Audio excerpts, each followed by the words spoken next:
Добро вечер на сите. Најнапред да ве поздравам сите вас. Голем поздрав до мештаните, Смилевчани. Не случајно се наоѓаме тука. Благодарност за престојот Пригорскиот манастир, представници, архимандрит Кирил Бигорски, иеромонах Јерогјаков Порфири. Голем поздрав за нашите поддржувачи Азарина, Даре и Давид. Исто така до мојот омилен бенд Трето колено. Имате наскоро можност да ги слушнете. Секако, најголем поздрав до гостите. Тие Ристе ќе ги представи.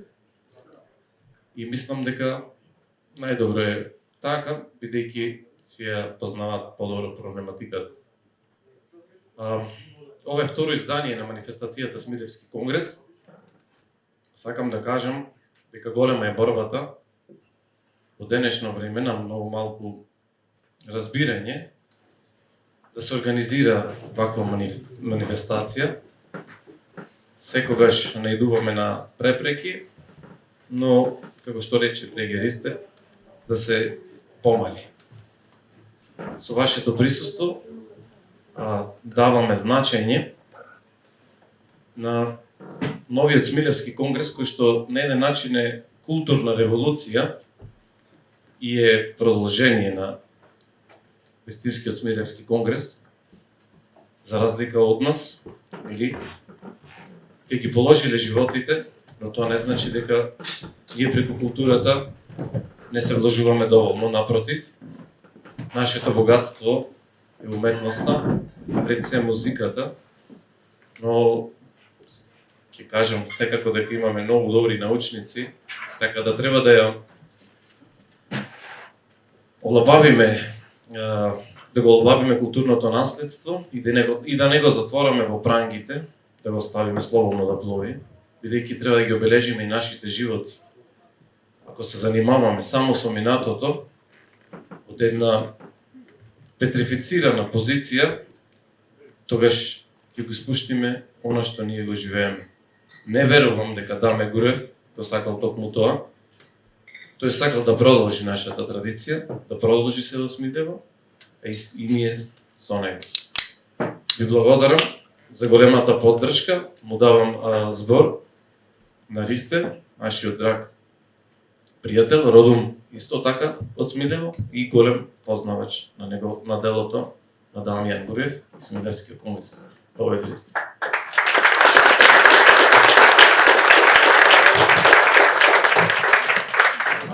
Добро вечер на сите. Голем поздрав и благодарност од мене и од моите колеги. Јас сум Ристо Груевски, инаку овдешен, а председател на Сдруженијето на граѓани Дамјан Груев. Голема благодарност до Националната установа манифестација Смилевски конгрес, што ги продолжува традициите кои ни ги оставија големите револуционери, пред се корифеот Дамјан Груев. Денеска ние мораме да почитуваме неговата идеја, која тој секогаш промовираше. Не е ужасен крај, туку ќе се бориме се додека не победиме. Ние денес мора да победиме. Ние денес мораме да изградиме нашата иднина и како што прочитав во флерите на манифестација Смилевски конгрес, мораме да се чекориме со минатото кон иднината. Нас и значи иднината.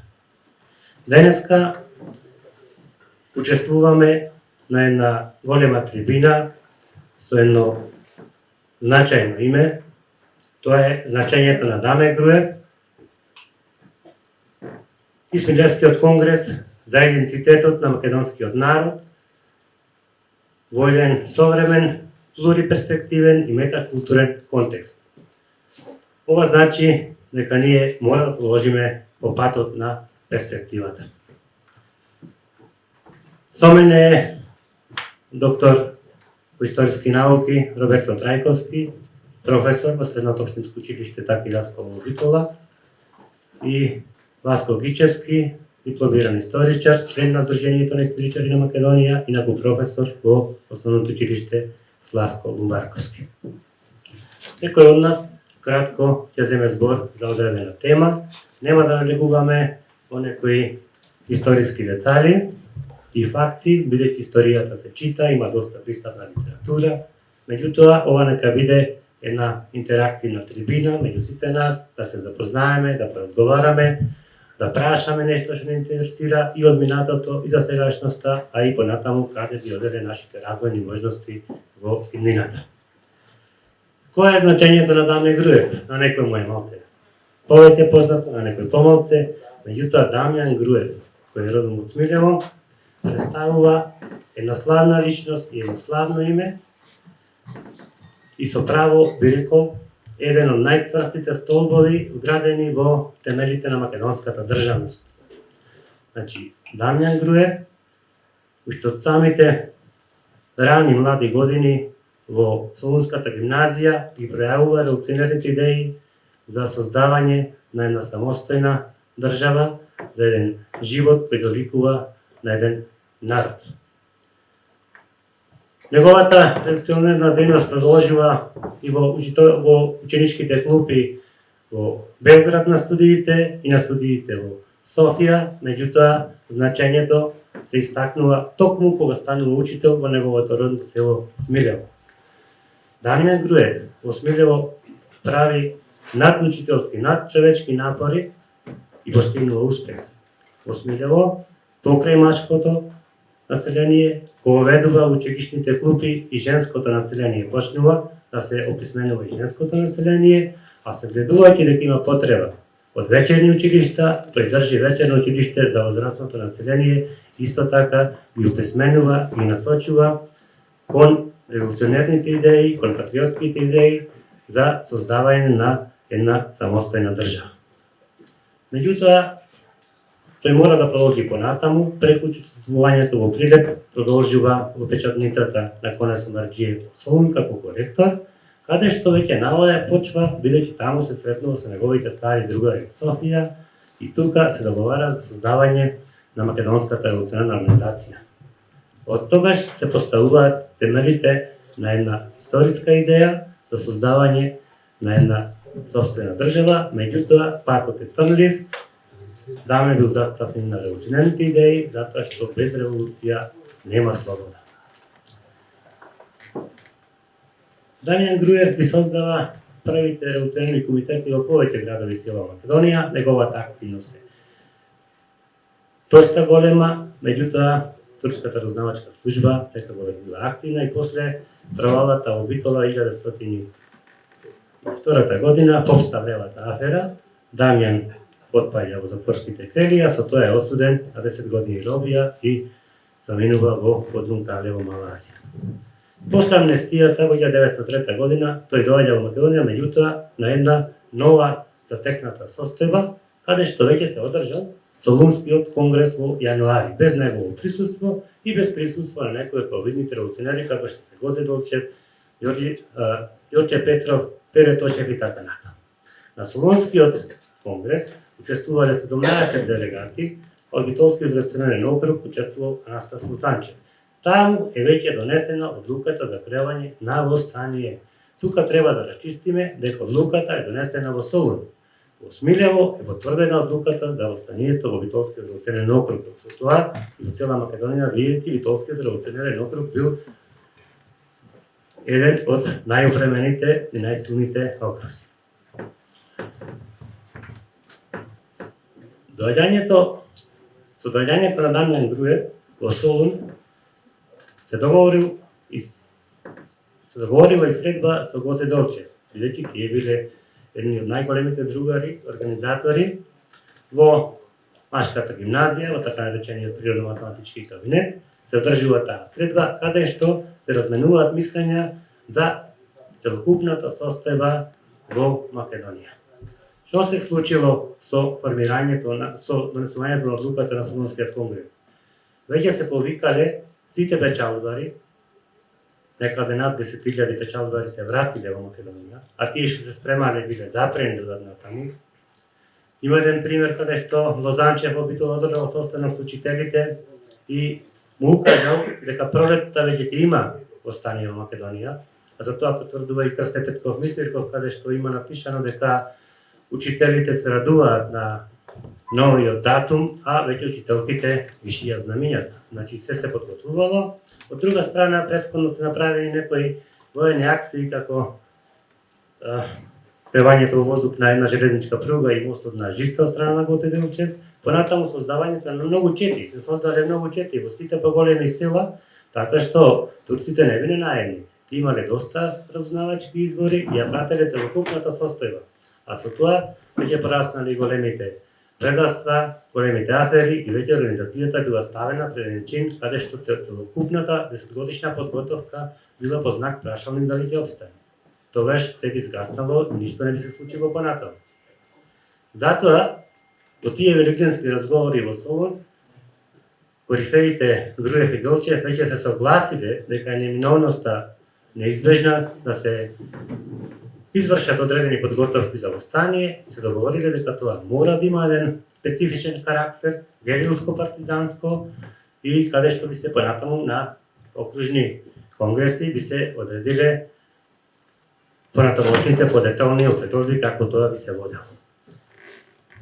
За таа цел се зборуваме во нека друга прилика повеќе, меѓутоа написите на Ѓорче Петров многу го црнија Даме Груев дека тој прифатил да има предвидено востание. Тоа не е точно, бидејќи таму Лазар Димитров, раководителот на Серскиот округ, кој бил дојден по покана на Гоце Делчев, јасно ни кажува дека двајцата другари корифеи се согласиле да има востание, меѓутоа со одредени подготовки. Не пролетта, туку крајот на летото. По тие разговори Дамјан заминува за Битола и Смилево на одреден конгрес, а Гоце Делчев во Серскиот округ да се одржи тамошен конгрес, меѓутоа не стигнал, знаете дека на 4. мај во Баница загинал. Битолскиот револуционарен округ го определи Смилево од повеќе причини за одржување на окружен конгрес, пред се за географската положба. Зошто? Затоа знаете дека Смилево е оддалечено малце од главниот центар Битола, каде што постоела најголема војска во тој период. Од друга страна, во Смилево, тие денови на одржување на Смилевскиот конгрес не постоела турска војска. Турскиот гарнизон во Смилево е дојден малце подосна, кога трајца младинци го убиваат победничкиот бег баш тука на сред село, не размислувајќи дека ќе нанесат огромна штета на слободната територија која била потребна. Понатаму, логистиката што постоела во Смилево била на најзавидно ниво. Како што кажува свештеникот поп Тома Николов од село Вранештица, делегат на конгресот, Смилево било целосно подредено на конгресот, без разлика на пол и возраст, значи сите биле подредени на револуционерното дело. А Славејко Арсов, кресенскиот војвода, има доста написи каде што вели дека во Смилево живее чуден народ. И тоа малце што го имаат, го чуваат за четите и за комитите до тогаш. Друга една причина од големо влијание што раководителите на Битолскиот револуционарен округ, пред се Лозанчев и Сарахов, постојано се умилкувале на Дамјан Груев и како родно место е одредено Смилево. Од 2 до 7 мај се одржува конгресот во Смилево, делегатите започнаа да видат токму на овој ден и затоа денес е предвидена и оваа трибина.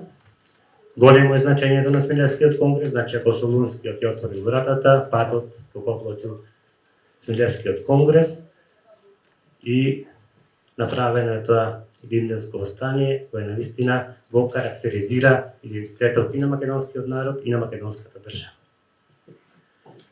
Големи одлуки се донесени на Смилевскиот конгрес, канализирана е целосната насоченост на Илинденското востание, иако докрај не се извршиле сите предвидени работи и активности на Смилевскиот конгрес. Пред се, важни се одлуките каде што е избран главниот штаб во состав на Дамјан Груев, Борис Сарафов и Анастас Лозанчев, а имаме и нивни тројца заменици, Георги Попхристов, Петар Рацев и Лазар Поправиков.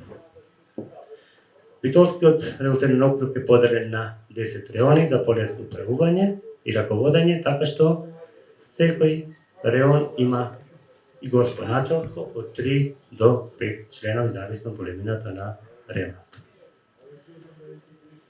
Значи, определени се активностите и акциите кои треба да се одвиваат.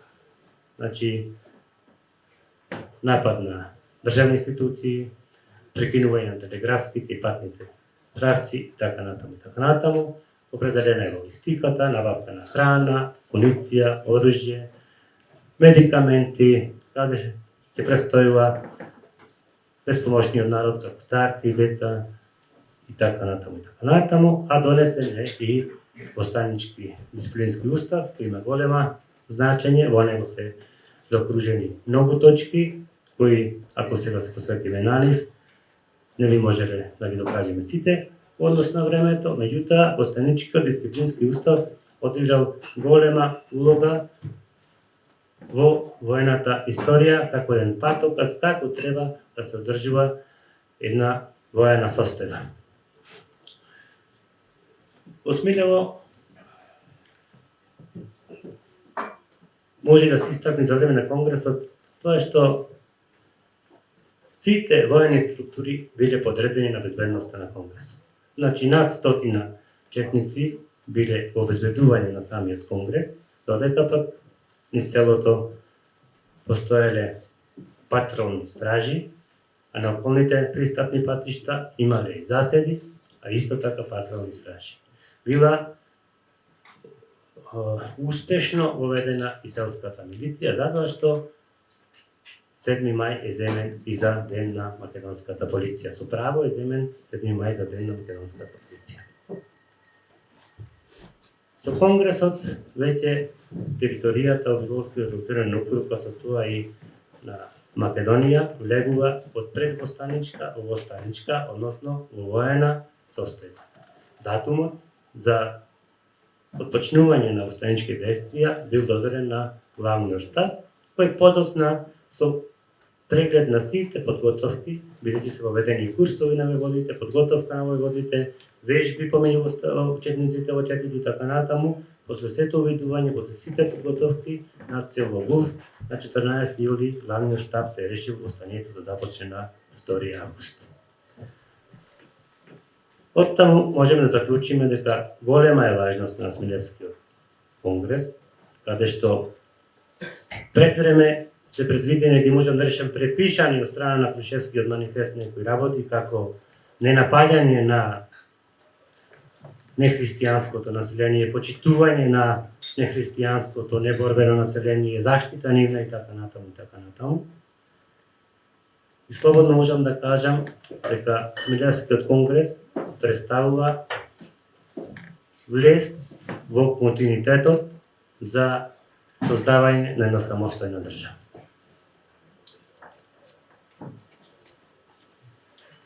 Доколку има прашања во однос на минатото, сегашноста или иднината за Смилево и општо за сите нас, после завршувањето поведете, а сега му давам збор на професорот Трајковски, кој ќе изложи за дигитализацијата како перспектива за проучување на ликот и делото на Дамјан Груев. Поведете, професор.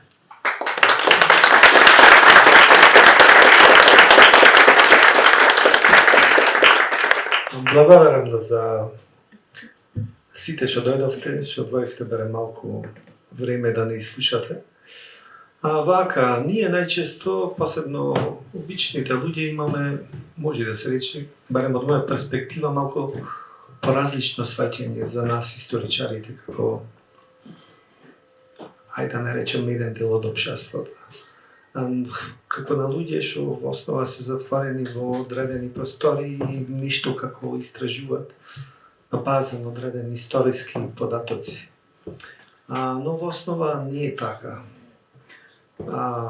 Ако се наоѓаме во таква позиција и користиме само одредена литература за пишување на одредено дело, па еве и за проучување на делото на Даме и Груев, а има доволно и колегиве што се тука присутни знаат и биографии, мемуари, монографии, во основа би напишале одредено компилаторско дело, што во основа би можело да биде и добро, но квалитетно историско дело, но ништо ново не би понудиле на ваков или наков начин.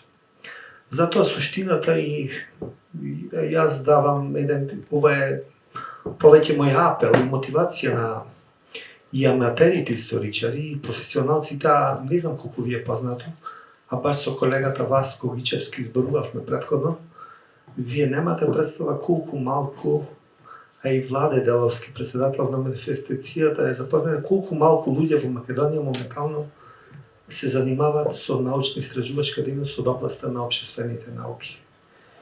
Значи, барем јас што го проучувам, а тоа е германската политика спрема Македонија некаде е 20 век, барем оние податоци и оние архиви што ни се достапни во денешно време, па јас уште 20 души не би можеле си да истражиме.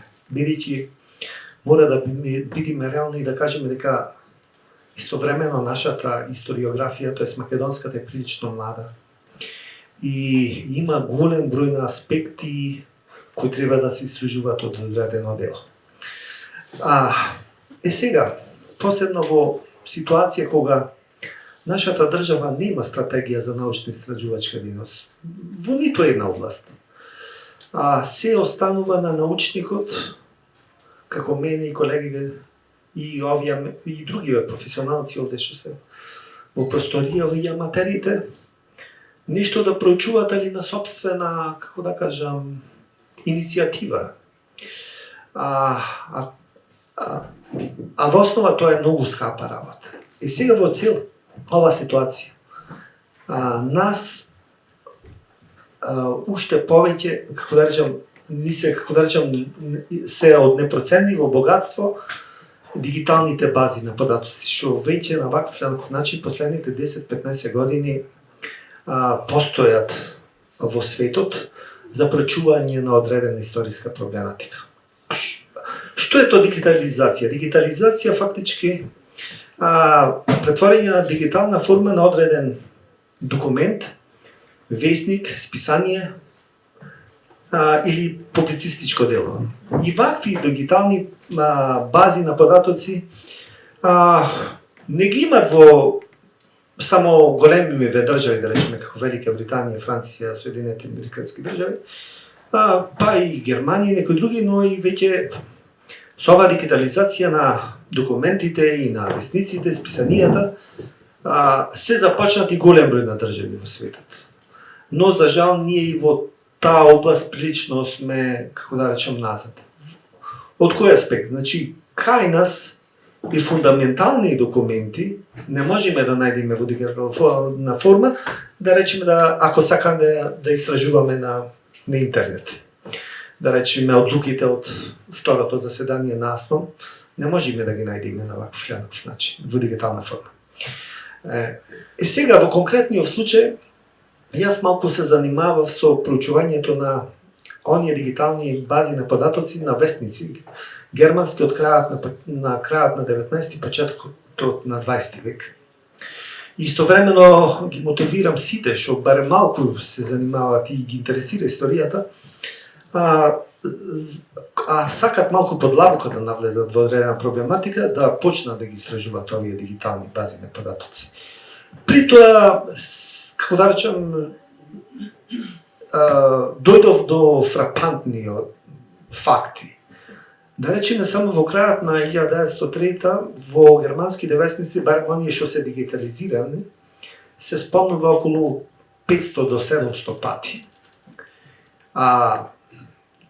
За ликот и делото на Даме Груев, на ваков и на начин се зборува во 70 на весници од 1903 до 1907 до неговата, до крајот на 1906, тоест до неговата смрт.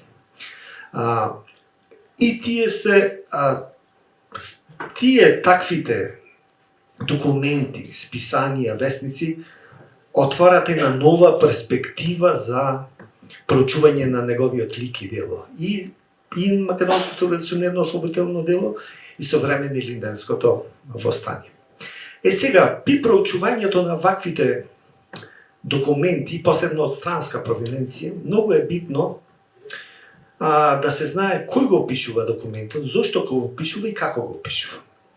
Во тој смисол треба, бидејќи јас ги проучував германските документи, тоест весници кои зборуваат за Даме, битно е да се каже дека во тој период Германија е прилично проосмански настроена. Значи некаде од крајот на 90-тите години на 19 век Германската империја е еден од најголемите подржувачи на Османската империја.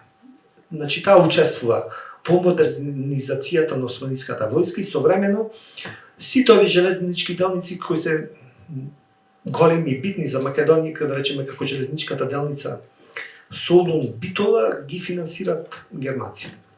Истовремено многу малку се знае дека еден од оние алфа омегата кој го подготви планот за задушување на линденското востание исто така е германец. А тој е Хуго фон Говен, еден капетан кој во почетокот на 20 век учествува во Бурската војна од кај страната на борите и како специјалист за противпартизанска борба доаѓа во Македонија и потоа е еден вид на, како да кажам, на инструктор и главен планер на овие активности против востаниците на ваков начин.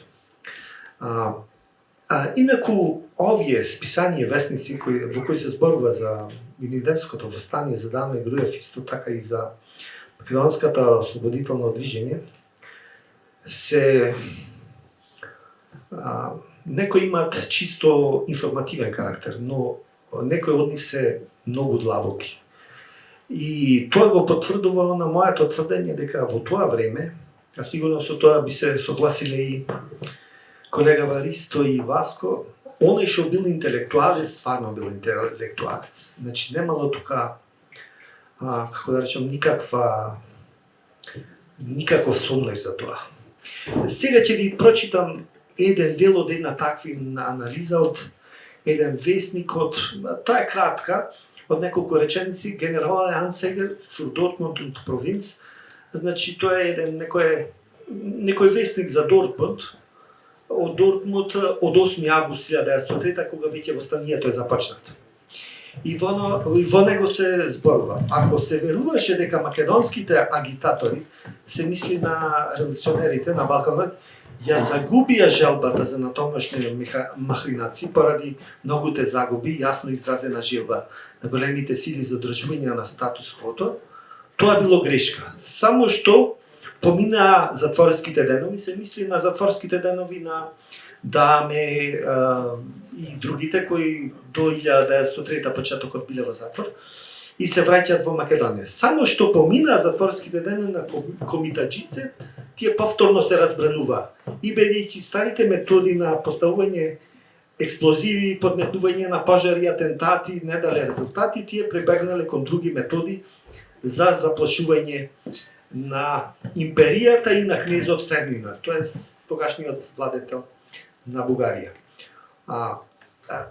Поднатака се пишува: истовремено промената на методите и средствата на действување го потврдува тврдоглавиот непомирлив карактер на македонското движење.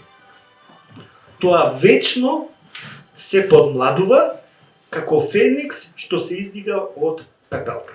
Че овие се некои анализи правени пред повеќе од 100 години во една светска империја од тој период. Исто така, голем број од овие податоци од тој период ти се повторуваат во повеќе весници, како што е она позната декларација испратена до ориенталните железници. Што е интересно, во почетокот за водачи на во станието се споменуваат Груев, Сарафов, и Пере Тошев, а потоа и Лозанчев. Но во весниците некаде од септември единствено Даме Груев се истакнува како алфа и омега на македонското ослободително движење. И за него се даваат многу точни и прецизни биографски податоци. Колку години е, каде учел, од каде потекнува, со што се занимава, каде бил затвор и така натаму. Значи, самото тоа покажува колку, да речеме, германскиот јавен дискурс била запознаета со, како да речеме, во денешно време, ние со палестинското прашање. И во основа, и ова споредба прилично стои на ваков начин. Сега, јас се концентрирав само на списанијата и весниците некаде до крајот на востанието. Инаку, ако продолжев да зборувам понатака, значи сигурно ќе ни треба многу повеќе. Значи уште еднаш на крај би кажал, значи ги мотивирам сите оние што барем малку се занимаваат со историја да започнат на прочување на оваа документација, весници и списанија кои на ваков или онаков начин и се достапни во дигитална или во електронска форма. И последно што во денешно време и голем број имаме исто така на голем број платформи кај што тие податоци можеме да ги пласираме. Тоа е еден од најефикасните и најдобрите начини да ваков некаков начин, па дури аматерите историчари да дадат еден придонес за проучувањето на ликот и делото на Даме Груев. Ви благодарам уште еднаш.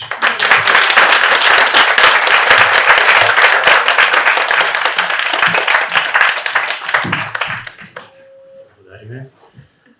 Васко Гичевски, врвен историчар, ќе се зема за право да кажам и еден од моите најдобри ученици. Ќе не запознае со селото и селанството, упоришта на револуцијата и идентитетот. Благодарам. Благодарам.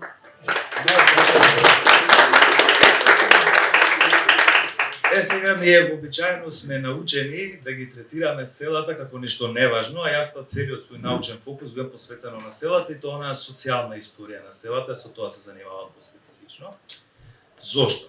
Бидејќи ние немаме некое предзнаење дека во суштина Македонија во 19-тиот и 20-тиот век, вклучително и по Втората светска војна, најголемиот дел населението е селанско население. Посебно во 19-ти и првата половина 20 век, 80%, па и некаде може би до 90% живее населението на село, во услови какви што сите може би ги знаеме од романите на Стале Попов, тој некако најубаво ги има доловено тие приказни како се живеело во тоа време, а воедно во едни такви услови се појавуваат интелектуалци, како што кажа колегата Ристо, кои што сакаат да го бунтуваат народот и од таа една буквално масовна појава на неписменост, да го излечат народот од неписменост, да го извлечат од робските пранги, бидејќи робството не е само физичка ситуација, туку тоа е повеќе и состојба на умот. Некогаш можете многу лесно да се справите со некоја ситуација, доколку согледате дека можете да се справите со таа ситуација.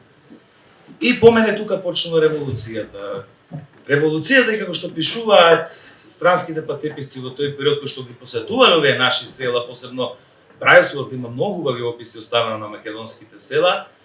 Тој вика дека најголем проблем османлиите имале со оние луѓе кои што излегле од селата, отишле се школувале и кога се вратиле виделе дека тоа што го учеле нема каде да го применат. Имено во Македонија единствени две професии резервирани за христијаните биле поп и учител.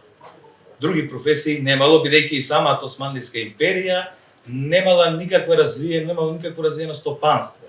Апсолутно ништо, единствено земјоделието било единствен начин на преживување, таа држава живеела од кредити и даноци. Се крепела на сурова сила и служела како политички тек, особено Германија ќе ја поддржува во еден период и Русија, значи Велика Британија, зависно на кој како му треба како политички тек, тие ќе ја поддржуваат. Таа империја веќе во почетокот на 20-тиот век, која што со подсмех ја нарекуваат болниот на Босфор. Значи, во едно такво општество станува збор каде што корупцијата била толку масовно расширена, што немало пора што не било заразена, таму се купувале и судиски места, значи многу нормално било да платите да станете судија.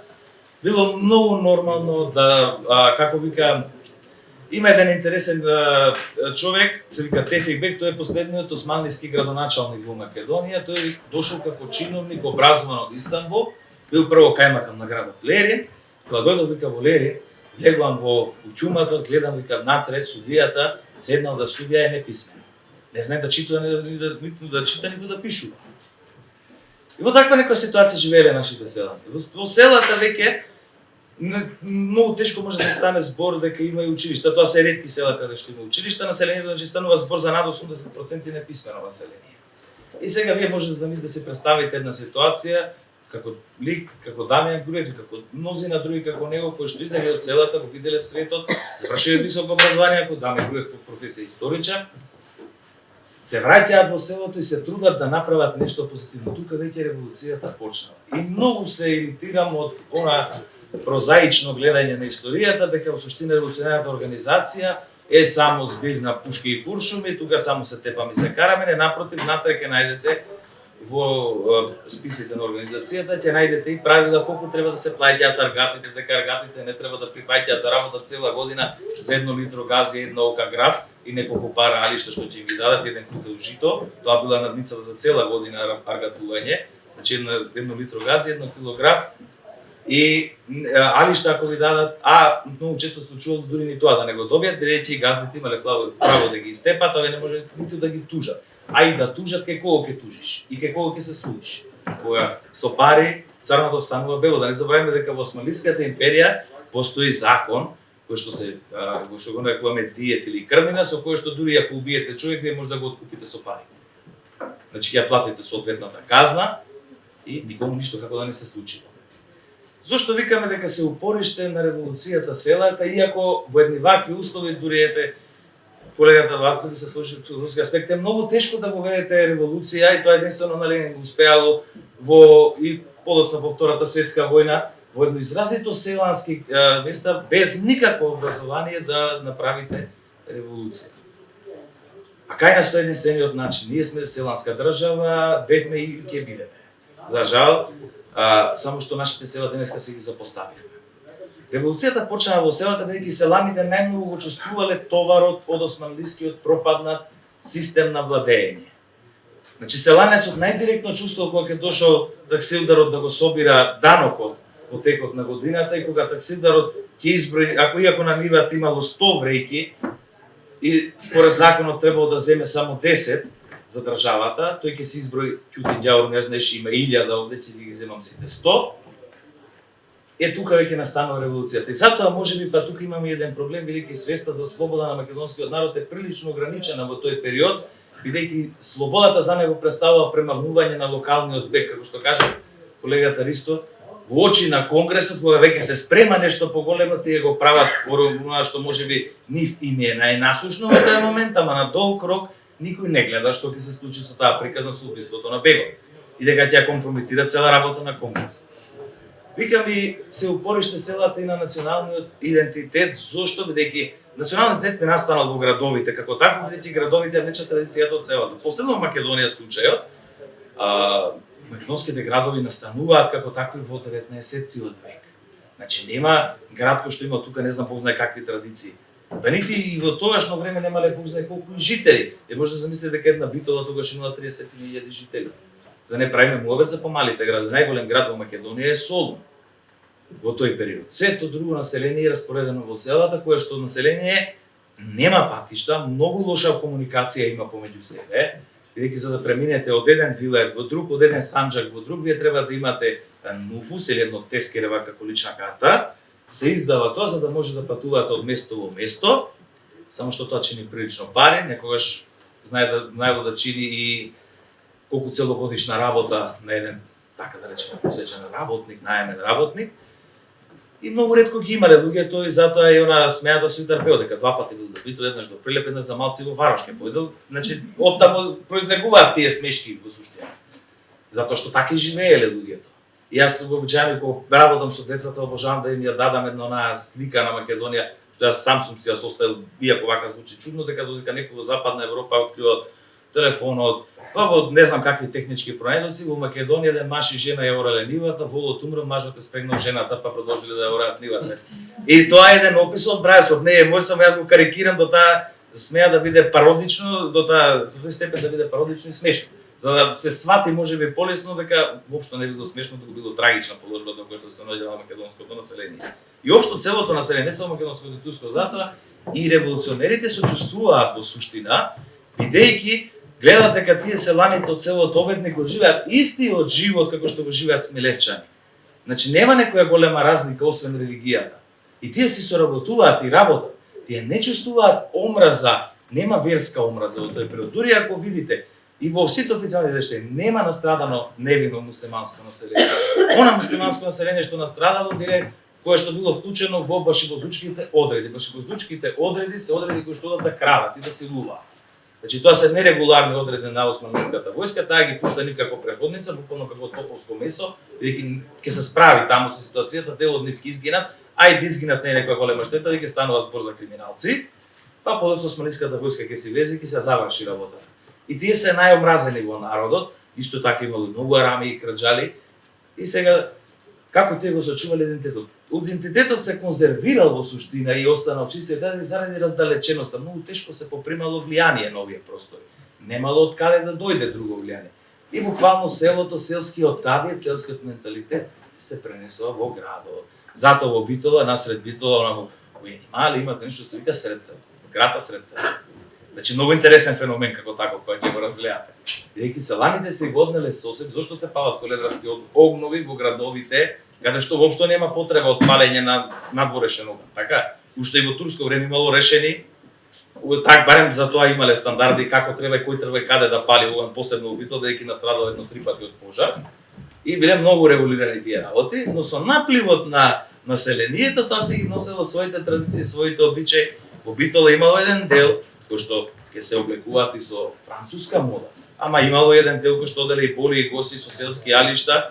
Значи и така се презервирало и од тоа во суштина настанало она нашето, она ние што си го знаеме, она што ние сме. Бидејќи јас многу се иритирам кога така постои некоја таква поделба на селани на граѓани, че јас сум селанец, од Тепан живеам во село Баш, што се вика ден денес.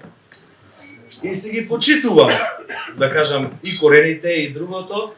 Бидејќи сите ние сме сите истота граѓани, пак ја правиме ние истата грешка, која би се повлекла, бидејќи социјалната историја не поучува многу повеќе од оваа другата, значи воената или било која, бидејќи зборува за народот. Ние денеска за жал нашите селани се одсечени. Имаме лоши патишта до селата. Многу ретко има комуникација, некои села се дури заборавени. Исто како и тогаш.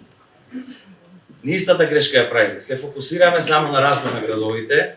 Во градовите, иако за жал каде има каде нема индустрија, селата се веќе тргнати настрана. Истата приказна. Училиштата по селата ги затвораме. Она што беше, што ни остана нешто, успеавме да го доуништиме, за жал таква ни работата кај нас.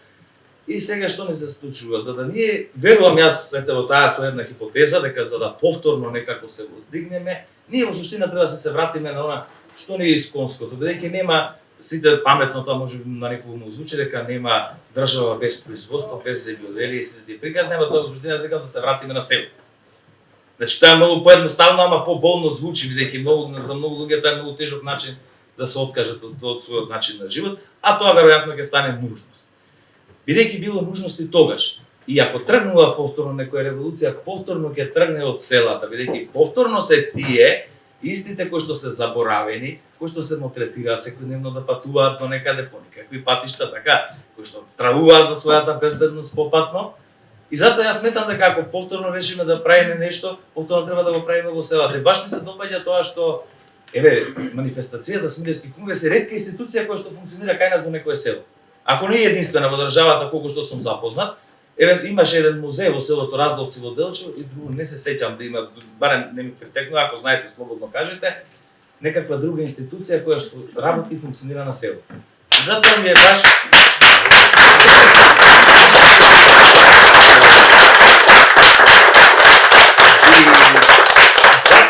баш особено драго што имав и прилика тука да ви се обратам, иако накратко, инаку ние можеме да продолжиме до утре со мајле, значи со сите подробности кои што ви биле, ми е драго затоа што ете гледам дека тука повторно почнува една револуција повторно во селото.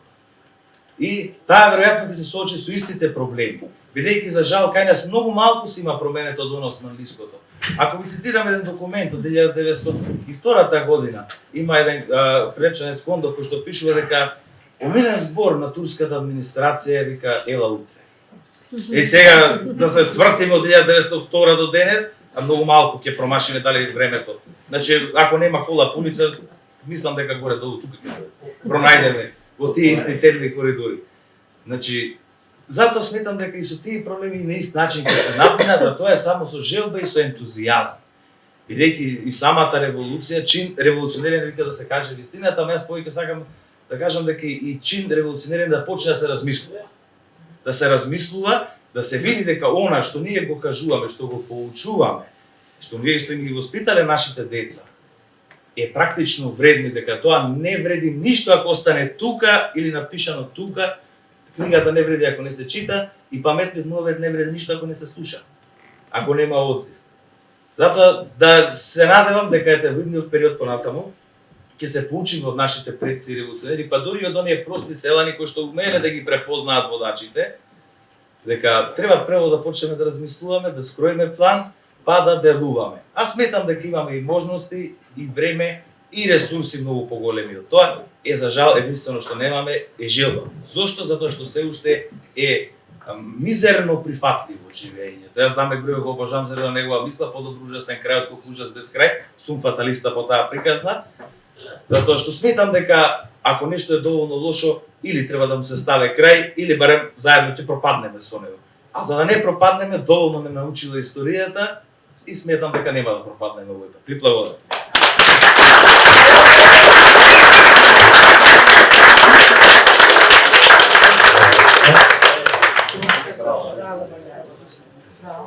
Значи најкратко толку би било од сите нас кажано, меѓутоа доколку некој сака нешто да ни каже, да се искаже во врска со оваа тема и да има прашање, повелете.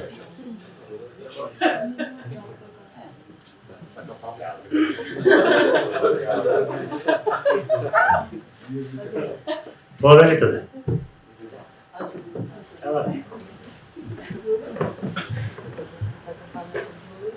Што гледам се пуши, а замолам се да пелјава ја два.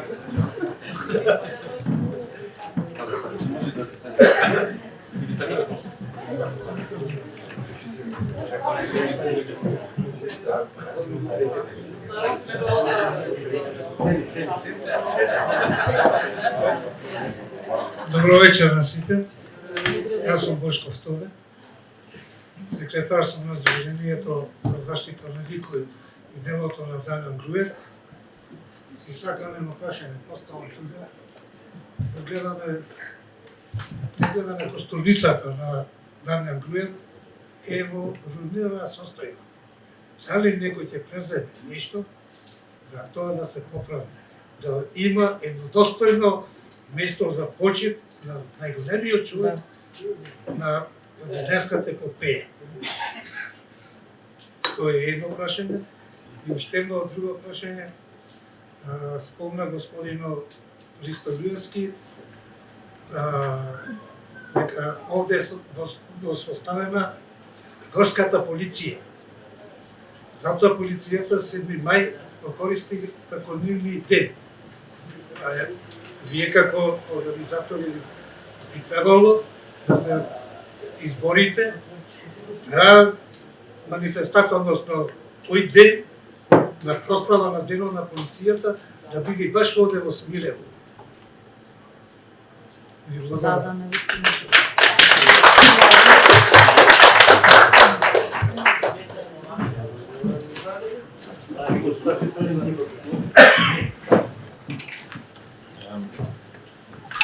Мислам дека генерички прашање многу голема важност, но како што кажа и мојот и мислам дека роднина сме.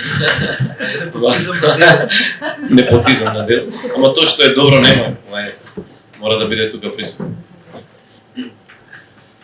Вака, значи истото како што го каже и Васко, ние се соочуваме со голем проблем. Првично, само да ја замислите иронијата со која што Јас, кога ќе одам во државна институција, конкретно во општина Демиркисар, со што конкретно, кој е моето барање? Моето барање е да се направи јавно ВЦ. Дали е нормално во 21 век, каде што зборуваме за дигитализација, перспективи и така натаму, да барате од градоначелник да се направи јавно ВЦ. Апсолутно се согласувам дека споменикот и се друго мора да бидат направени. Јас го прифатив предизвикот токму по начинот на размислување на Васко, бидејќи сметам дека сепак потенцијал има овој народ, но имаме и големи препреки. За да се препознае тоа, барам поддршка не од институциите, бидејќи институциите, колку и да, како да кажем, можеби подсетуваат на таа распадната Османлиска империја, воопшто нема слух. Ако веќе првично зборуваме за нешто, денес министерот за култура требаше да биде присутен тука.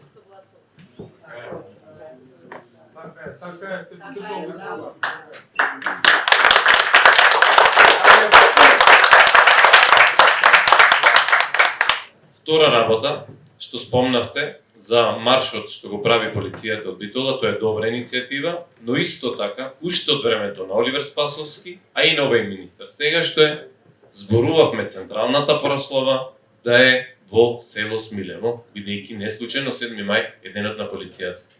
Добивме апсолутно никаков одговор. Трета работа. Куќата која што ни е оставена како аманет да ја направиме и за која чувствувам голема грижа и болка. Сами да влезите, утре ќе имаме редар поставено за да се влегува еден по еден, ти буквално ќе паднат скалите. И замислете, иронијата да е уште поголема, тие грците кои што го направи оној прекрасен светилник, да не се сомневате дека тоа е нешто џамија, тоа е апсолутно светилник венецијански, кој што е единствен светилник во тоа време кој што свети навнатре. И тоа е, пораката на тој светилник е да се погледнеме внатре светлината и испушта од внатре. Сите светилници светат надвор, тој свети внатре. Тоа е пораката на тоа, а тоа што значи? Да тргнеме од себе си. Направивме еден прекрасен проект заедно со Пеце Рајковски Брадата, мојот единствен соработник, не викам вработен, бидејќи во институцијата нема ниту еден вработен, не сум ни јас. Јас сум ВД, директор, професорот Груевски знае што значи ВД директор, тоа значи дека институција нема. Јас не можам да бидам директор, оти нема структура, а тоа значи нема вработење. Колку државата обрнува внимание за ова, сами можете да процените. И дополнително му сум должен на фамилијата, како се викаше фамилијата куќата, што ни е?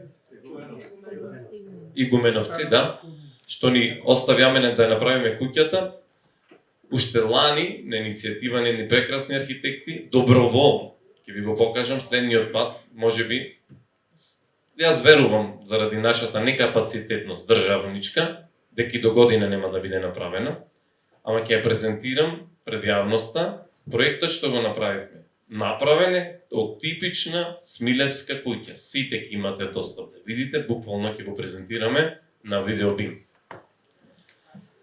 Никаков слух за тоа. Манифестацијата, буквално, пред сите кажувам, ни е овозможено 9,5 или 10.000 евра за цела година.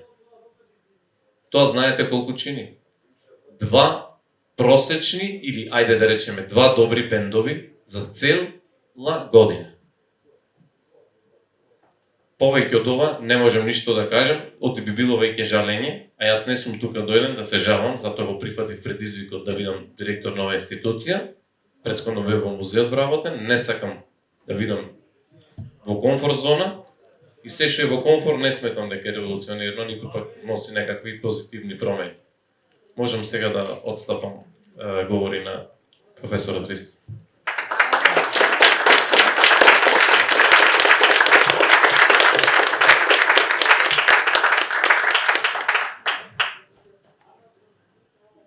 Националната установа Смилевски конгрес веќе 2 години постои. Ние како здружение постоиме од 2009 година и многу јасно ни е со што се соочуваме. Секоја година бараме прослава на македонската полиција 7 мај, прослава на Илијанското востание 2 август, прослава на крајот на восстаничките действија и прослава на 20 декември за гинувањето на Дамјан Груев.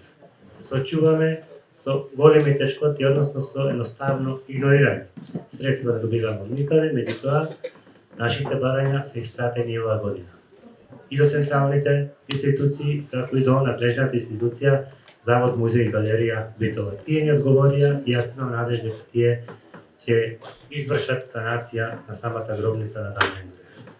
Ние мораме да продолжиме понатаму и да се држиме до слоганот на манифестацијата, ќе работиме со тоа што го имаме. Ние мораме со окрената глава да продолжиме напред и да правиме настани кои ќе донесат голем број пред се на млади влюбеници на историјата, на минатото и кои гледаат со окрената глава кон иднината. Ќе успееме ако сме сите заедно сложени. Благодарам.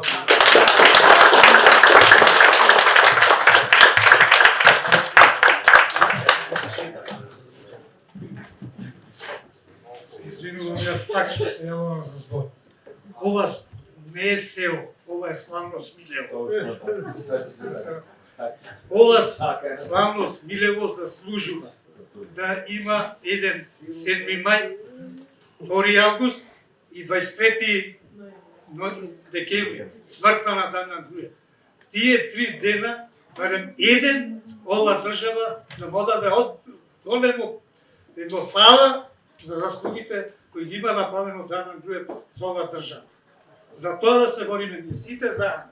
Вие како единка не можете, али ако се соединиме сите, можеме да успееме. Ви благодарам.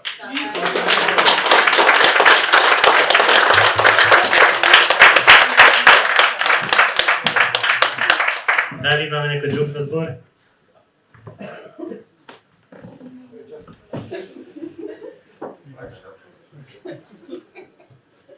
Тогаш благодарам на сите и посакувам пријатно дружење и забава.